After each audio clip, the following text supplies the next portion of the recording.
Death Garden is a competitive asymmetrical action game where one overpowered hunter has to hunt 5 fast and agile but underpowered runners. So the hunter has a lot of power. The runners themselves are obviously weaker on a one-on-one encounter, but what gives them their power is the team of 5, is their agility and the fact that they can work together to complete their goals. We also gave the runner and the hunter different perspectives. The runners play from a third-person perspective, and the hunters play from a first-person perspective. It's got a very traditional FPS-style gameplay, so it's got access to ranged weapons, guns, also bringing a fundamental power into the level. Now, this power is designed to tip the balance in favor of the hunter. Now, which power they bring into the level will change the way the runners have to adapt. And really the game revolves around control of the map. The runners, even though they can't damage the hunter, they have access to a lot of tools to slow him, to stun him, to manipulate him into making mistakes, tricking him around the map.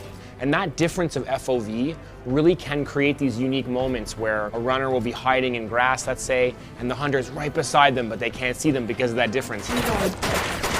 So right now we're showing off one objective type, which we're calling capture. There's 3 objectives to capture, and the runners have to capture 2 of them. If they're successful, exits will open and you can escape, if you can. The hunter's win condition is simple. He just has to kill 3 of the 5 runners. A good hunter will have to understand how the teamwork works for the runners.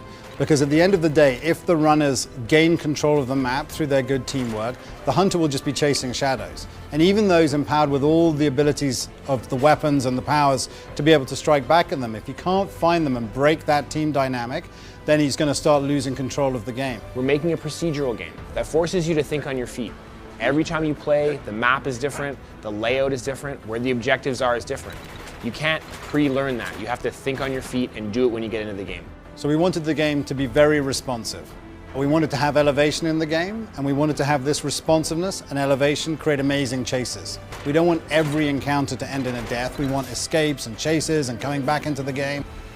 Runner revived. We deliberately made the choice to not have a mini-map in Death Garden.